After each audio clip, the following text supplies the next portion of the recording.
I never thought I'd find myself in this situation. My name is Matt, and I was married to Jessica for 5 years. Our life seemed almost picture perfect on the surface.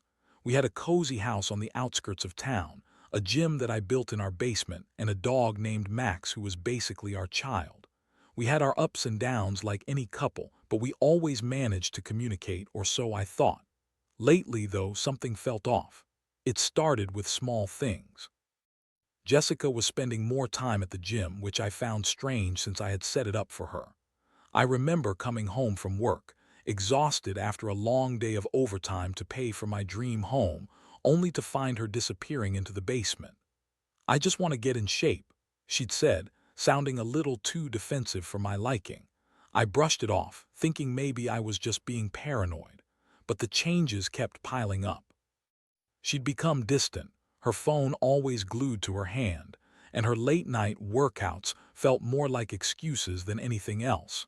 I'd catch glimpses of her texting while I was cooking dinner, her face lighting up in a way that made my stomach churn.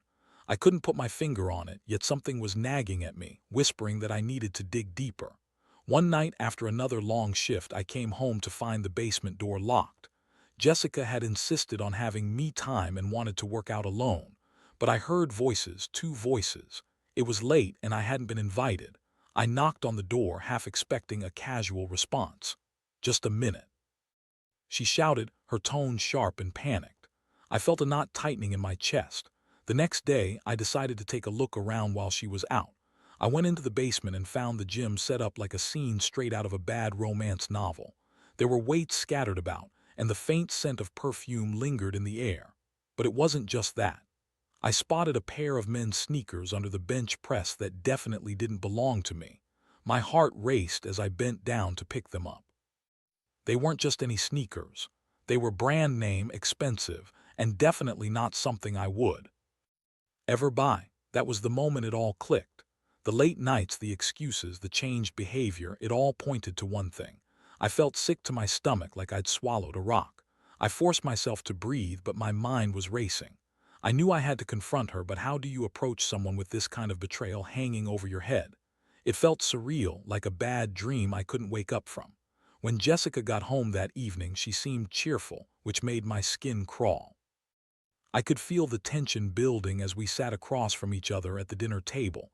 My hands trembled slightly as I set down my fork. "I found something in the gym," I said, trying to keep my voice steady.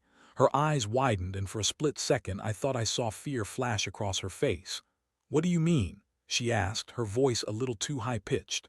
"The sneakers," I replied, my voice low, almost cracking. "They're not mine." I watched her expression shift from surprise to something else, defensiveness, guilt. "Oh, those must be my friend Sarah's. She came over for a workout last week." She quickly shot back, and I noticed how her gaze darted away from mine. I couldn't believe the audacity of the lie. "Sarah's sneakers, really?" Because last I checked, Sarah was a size 6 and these are a size 10. Her face paled as she realized I wasn't buying it. She opened her mouth to speak, but I cut her off. "Just tell me the truth, Jessica. Are you cheating on me?" The silence that followed felt like an eternity. I could see her weighing her options, deciding whether to keep lying or come clean. Finally, she sighed dramatically, her shoulders slumping. "Okay, you caught me, but it's not what you think." That was the moment I snapped. The rage, betrayal, and disbelief mixed together into a potent cocktail of emotions. I wanted to scream, to throw things, to make her feel a fraction of the pain that was twisting my insides. Instead, I sat there, staring into her eyes, waiting for her to justify her actions. She started rambling about how I worked too much, how I was never around, and how lonely she felt. I listened in disbelief as she tried to paint me as the villain in our story. The tears in her eyes only fueled my anger. How could she play the victim when she was the one stabbing me in the back? The confrontation spiraled into a chaotic exchange of accusations and denial. I threw everything I had at her, but she deflected with a barrage of excuses, blaming me for her choices. The emotional impact of the betrayal hit me like a freight train. I felt shattered, lost, and betrayed all at once. As we fought, I realized I was no longer listening to her words. I was drowning in my own heartbreak, a swell of sadness washing over me. I was angry, yes, but more than that, I was devastated. I needed to collect my thoughts and find a way to handle this. The wheels in my head were turning, and I knew I couldn't let this go unanswered. It was time to strategize. The days following the confrontation felt like a blur. I was stuck in a haze of anger and disbelief, replaying Jessica's justifications over and over in my mind. The woman I thought I knew, the partner I had shared my life with, was now a stranger. I spent sleepless nights tossing and turning, waking up to the reality that my world had crumbled overnight. I went to work every day, putting on a brave face. My coworkers noticed something was off, but I brushed off their concerns with half-hearted smiles and vague responses. It was easier to pretend everything was fine than to share the messy truth. I didn't want anyone's pity or unsolicited advice. I just wanted to figure out what to do next. After a few days of mulling it over, I realized I couldn't just let this slide. I had to take control, not only for my own sanity but also to make sure Jessica understood the consequences of her actions. I started to think about revenge, not in a violent or spiteful way, but in a manner that would show her that her betrayal wouldn't go unpunished.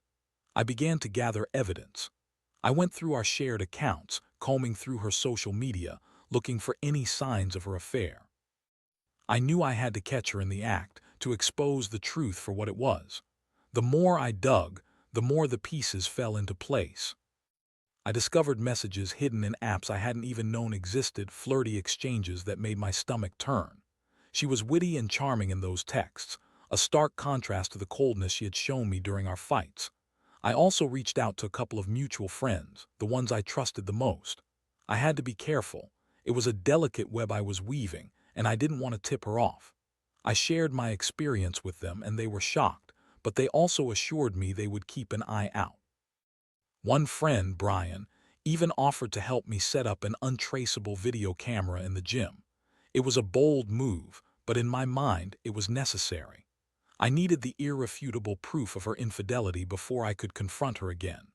The night we installed the camera, Jessica was out with friends, and it felt eerie setting it up in our own home. It felt like I was invading her privacy, but I told myself it was for the greater good.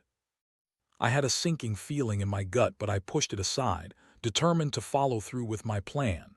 Days went by, and I waited anxiously for the opportunity to catch her in the act. I went about my days, but the anticipation built like a pressure cooker. I was alternating between hope and dread, wondering if I would actually find what I was looking for. The excitement of potentially proving her betrayal felt intoxicating, but the thought of what I might find was almost paralyzing. Eventually, the moment came. I got home from work one evening, and I could tell Jessica was in a good mood. She had a bounce in her step, and her smile seemed a bit too bright. She greeted me with a kiss, but there was a nervousness behind it. I could sense that she had something on her mind, but I played it cool, acting as if everything was fine. As she settled down on the couch, I excused myself to check the footage.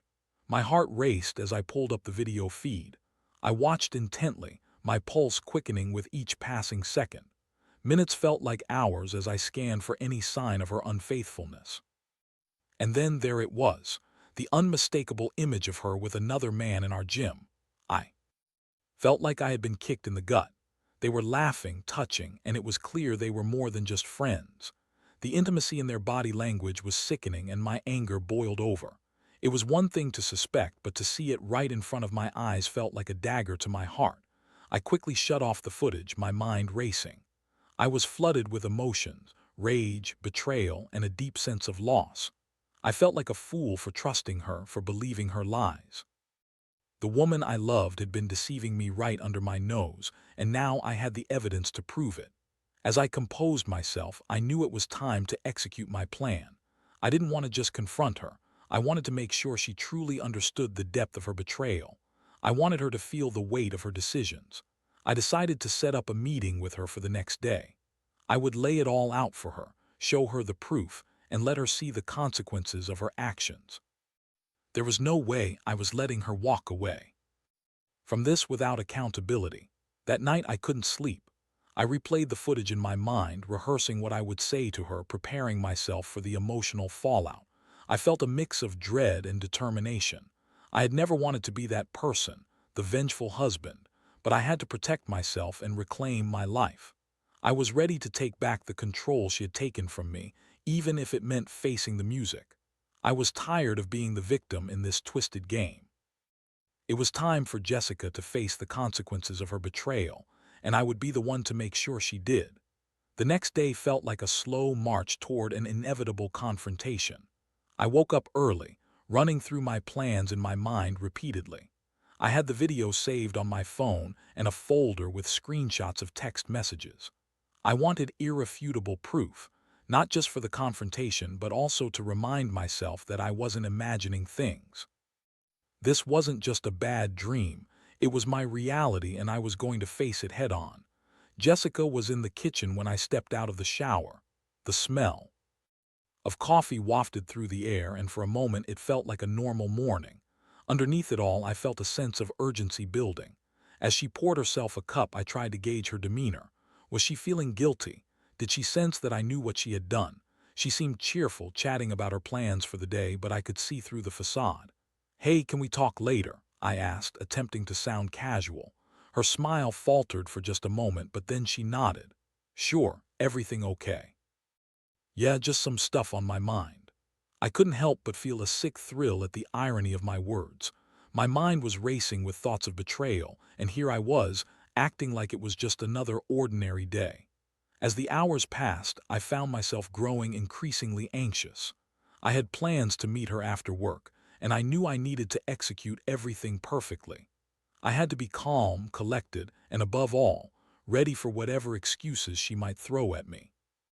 I wanted to be prepared for her denial, her deflection, and her attempts to turn the narrative around on me. When she finally walked in that evening, I felt adrenaline rushing through my veins. She was wearing a cute outfit, her hair perfectly styled, and I couldn't help but feel a twinge of anger at how effortlessly she could look so good after what I had seen. The contrast was maddening. How could she be so light-hearted when she was betraying me? I motioned for her to sit down on the couch. "So, I found something I think we need to discuss," I said, keeping my voice steady. She looked confused but intrigued. "What do you mean?" I hesitated, taking a deep breath. "Last week when you were down in the gym, I noticed some things. I just want you to be honest with me about it." Her expression shifted, and I could see the gears turning in her mind as she prepared for a lie. "What do you mean?" "I was just working out, Matt. You know how I've been trying to get fit." "Actually, that's not true," I said, cutting her off. "I have video footage of you with another man in our gym. I think it's time you tell the truth about your infidelity." Her face paled, and for a moment she looked genuinely shocked. "What? That's ridiculous. You're just being paranoid." "Paranoid?" I leaned forward, pulling my phone from my pocket. I felt a surge of confidence as I navigated to the video. "Let me just show you what I mean." Her eyes widened as I pressed play, and the image of her laughing and flirting with the other man filled the screen. I could see her body language, the touches, the way she lit up around him. It was visceral, and I felt my anger boiling over. "Do you recognize him?" I asked, my voice low and steady. She opened her mouth to speak, but no words came out. Her expression gradually morphed from shock to a desperate attempt to regain control. "Matt, this is a misunderstanding. We were just what, working out?" I interrupted, my voice rising slightly. "This isn't just a workout session, Jess. This is betrayal. Please let me explain," she pleaded, her voice quivering. "I was lonely. You're always at work. I just needed someone to talk to, and it turned into something more, but it doesn't mean I love you any less." "Love?" I laughed bitterly, feeling the sting of her words. "You think that just because you're apologizing it makes everything okay? You've shattered my trust in you. How could you do this?" She shifted in her seat, her eyes darting away from mine. "I didn't mean for it to happen. I was just looking for attention. I thought you were neglecting me." The audacity of her excuses was infuriating. "Neglecting you? I've been working overtime to provide for us. I thought you appreciated that, but I guess I was wrong." "Matt, please, I was foolish, I know. No, Jessica, you had every opportunity to talk to me about how you were feeling, and instead you chose to cheat. You decided to betray me in our home, in the gym I built for you. That's not something I can just overlook." Tears welled up in her eyes, but I felt no sympathy. I had given her every chance to come clean, to be honest with me, and she chose deception instead. My heart hardened, and I knew I had to take the next step. "I want you to leave," I said firmly, feeling a weight lift off my shoulders as I said the words aloud. "What? You can't be serious," she exclaimed, her voice rising in disbelief. "Oh, I'm very serious. You've broken my trust, and I can't live with someone who doesn't respect our marriage. You need to find somewhere else to stay." "No, Matt, please don't do this," she begged, her voice cracking. "I can fix this. I'll do anything." I shook my head, feeling resolute. "You've had your chances, Jessica. I'm done being the fool in this situation." As she sat there, tears streaming down her face, I felt a sense of calm wash over me. I finally felt like I was taking control of my life again. Jessica might think she could play the victim, but I wasn't going to let her manipulate me any longer. The confrontation had been intense, but I felt lighter somehow. It was time to reclaim my space and my dignity. I couldn't change the past, but I could decide how to move forward, and that decision started now. The days following Jessica's departure felt surreal, like I was living in a fog. I had gone from feeling like a victim to a man reclaiming his life, but it was an emotional roller coaster. I had thought confronting her would bring closure, but instead, it opened a Pandora's box of feelings I had to navigate. After she left, the house felt empty and the silence was deafening. Max, our dog, seemed confused, too, wandering around and occasionally looking for Jessica. I tried to comfort him, but it wasn't easy to quell the gnawing loneliness that filled the space she had left behind. In those quiet moments, I found myself reflecting on our life together. I went through old photos and memories, each one like a stab to my heart. It was hard to reconcile the happy moments with the betrayal. How could she have been so cruel, so selfish? I had given her everything, and the thought of it filled me with rage and sadness alike. I began to channel that energy into self-improvement. I hit the gym harder than ever, pouring my frustrations into my workouts. I had spent so many hours building that space for her, and now I was reclaiming it for myself. Every drop of sweat was cathartic, a reminder that I was still alive, still strong, even after everything that had happened. I also reached out to friends for support. Brian had been there for me through thick and thin, and he was quick to lend an ear. We went out for drinks one night, and I finally opened up about everything. "Man, I can't believe she would do that to you," he said, shaking his head. "You've always been there for her. It's not fair." "It's a betrayal I never saw coming," I replied, taking a gulp of beer to steady my nerves. "I thought we had something solid, you know. I worked so hard to give us a life, and she just threw it all away for some cheap thrill." Brian leaned back in his chair, looking thoughtful. "You deserve better. You need to focus on yourself now. Don't let her drag you down." His words stuck with me. I realized I had spent so much time trying to make Jessica happy that I had neglected my own needs. It was time to prioritize myself, to rediscover who I was outside of our marriage. I found solace in hobbies I had put aside, like reading and hiking. Little by little, I started piecing myself back together. But even amidst my attempts to heal, there were moments that struck me like a tidal wave. I'd see couples walking hand in hand, families laughing together, and it would hit me all over again. The sense of loss, the void Jessica had left in my life. There were nights when I lay awake, staring at the ceiling, questioning everything. My choices, my judgment, my capacity to love again. One particular night, I sat on the couch, scrolling through my phone when a message lit up the screen. It was from Jessica. My heart raced, a mix of anger and curiosity coursing through me. She wanted to talk.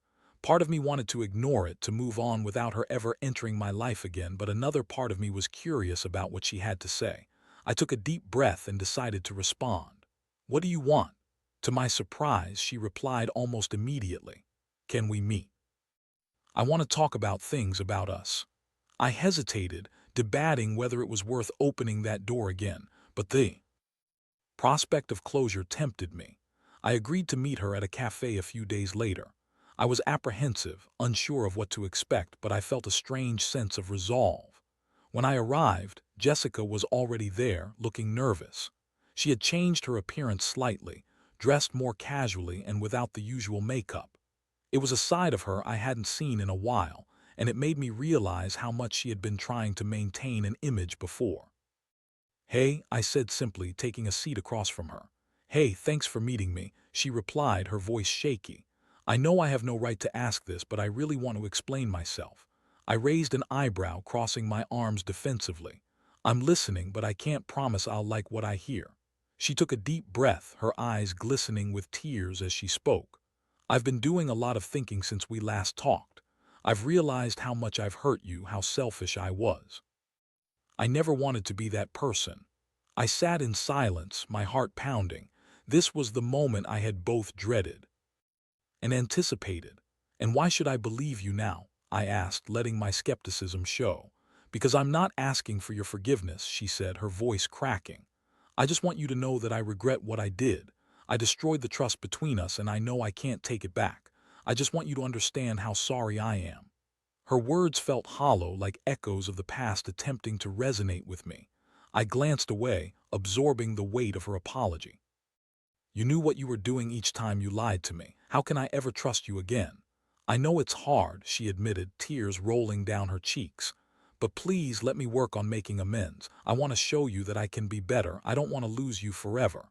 My heart twisted at her desperation, but I had to be strong. "Jessica, I appreciate you coming here to talk, but I can't just forget what happened. You shattered my trust. I need time to heal." She nodded, her expression shifting to one of acceptance, albeit reluctantly. "I understand, just know that. I'll always be here if you need me. I care about you deeply, and I realize now how much I took that for granted." As I left the cafe, I felt a mix of emotions swirling inside me. Part of me wanted to believe her, but a louder voice reminded me of the betrayal. I couldn't afford to let my guard down just yet. I had started to rebuild my life, and I couldn't allow her to disrupt that process. The meeting had opened old wounds, but also solidified my resolve to move on. I knew the journey ahead would be challenging, but I also understood that I had the power to redefine my own happiness. Jessica's words would linger, but they would not dictate my path. I was done being a victim. I was ready to be the author of my own story. After my meeting with Jessica, I felt a strange mix of emotions swirling within me. It was as if I were standing on the edge of a cliff, looking down into a dark abyss of uncertainty. I had spent so much time in turmoil, trying to navigate the aftermath of her betrayal, and now she had thrown a wrench into my plans for closure. In the days that followed, I found myself wrestling with the thought of whether or not I could ever truly forgive her. I continued to focus on my workouts and hobbies, but her words echoed in my mind, taunting me. I knew I had taken steps toward rebuilding my life, but the lingering feelings for her, the good memories, and the love we once shared made it difficult to entirely let go. I made it a point to stay busy. I hung out with friends, took weekend trips to nearby hiking trails, and tried to immerse myself in activities that brought me joy. It was during one of those hikes that I had a moment of clarity. As I stood at the summit, looking out over the vast expanse of nature, I realized something profound. I was in control of my destiny, and I could choose to move forward without being tethered to the past. But that didn't mean the temptation to reach out to Jessica didn't linger. There were moments when I'd catch myself thinking about her, wondering how she was coping. Curiosity mixed with guilt. I wanted to be compassionate, but I also didn't want to slip back into the toxic patterns that had led to so much heartache. One evening, as I was unwinding at home, I received a text from Jessica. "Can we talk again? I really want to explain things further. I've been working on myself, and I'd like to show you that I'm serious about making amends." I stared at the message for what felt like an eternity, my mind racing. Part of me felt a reluctant pull. Maybe she was genuine in her desire to change. But the other part of me screamed to stay away, to protect my heart. I decided to give it one last chance, not to rekindle anything, but to finally put everything on the table. I agreed to meet her at the same cafe. When I arrived, she was already there, a nervous energy radiating from her. I immediately noticed a change in her demeanor. She looked more put together, a stark contrast to our last meeting. "Hey," she greeted me, her voice softer than I remembered. "Thanks for coming." "Let's get straight to the point," I said, cutting to the chase. "What do you want to say?" She took a deep breath, looking down at her hands. I've been seeing a therapist since we last talked. I realized how much I was projecting my own insecurities onto our relationship. I was so caught up in my own feelings of neglect that I completely disregarded your hard work and dedication." I raised an eyebrow, skepticism creeping in. "And you think a few therapy sessions can fix everything? You've broken my trust. That doesn't just go away." "I know that, and I don't expect it to," she replied earnestly, meeting my gaze. "But I want to show you that I'm committed to changing. I've realized that I need to be accountable for my actions and how they hurt you." I listened intently, watching for any signs of manipulation. "What specifically are you doing to change?" "I've started journaling about my feelings, and I'm also taking responsibility for my own happiness. I thought I could find it in someone else, but I realize now that it comes from within. I want to work on my emotional intelligence, on recognizing when I'm feeling lonely or disconnected instead of seeking comfort elsewhere." Her words rang with sincerity, but I still couldn't shake the doubt. "Do you think this is enough to fix what's been broken?" "No," she admitted, tears welling in her eyes. "But I want to try. I'd like to be friends, to start over and rebuild our connection, even if it takes time. I miss the good parts of us." I took a moment to process her plea. The thought of being friends after everything felt complicated and almost impossible. I wasn't even sure I could trust her words, but part of me wanted to believe she was genuinely trying to make amends. "Jessica, I need time," I finally said, my voice steady. "I can't just jump back into something with you. I need to see real change over time, not just hear about it." "I understand," she replied, her voice breaking, but I could see the determination in her eyes. "I'll do whatever it takes. I just hope one day you can forgive me." We parted ways, and I felt a small weight lift off my shoulders. I hadn't made any commitments, but I had set boundaries. I was still hesitant about her promises, but I was willing to keep the lines of communication open. Over the next few weeks, I focused on myself more than ever. I kept Jessica at arm's length while allowing myself to explore the possibility of friendship. We exchanged texts occasionally, discussing our days and sharing little snippets of our lives. It felt strange and foreign, but I was cautious. I was still nursing wounds that hadn't completely healed. As I took my time, I began to truly understand the concept of forgiveness, not as a way to absolve someone of their wrongdoings, but as a gift to myself. I realized that holding on to resentment would only weigh me down. It was a long process, but I started to see the potential for a new beginning, albeit a cautious one. After a few months, I ran into Jessica unexpectedly one evening at a local event. I felt a rush of emotions at the sight of her, but I forced myself to remain composed. She looked confident, and I could see a subtle change in her demeanor. "Hey, you," she called out, her eyes lighting up as she approached. "Hey," I replied, trying to keep things light. We exchanged pleasantries, and as we talked, I noticed a difference in her energy. She seemed more grounded, more authentic. "Can I be honest?" she said, her tone more serious now. "I've realized how much I took our relationship for granted, and I'm starting to understand the changes I need to make in myself. It's a work in progress, but I want to show you that I'm committed to becoming a better person." "I know you're trying, but I need to see it," I responded, my heart both hopeful and cautious. I still had my walls up, but I was beginning to see the possibility of rebuilding something, whether that was a friendship or simply a new understanding of one another. As the night wore on, I felt a glimmer of hope. Maybe we could redefine our relationship, not as lovers, but as two people who had learned from their mistakes.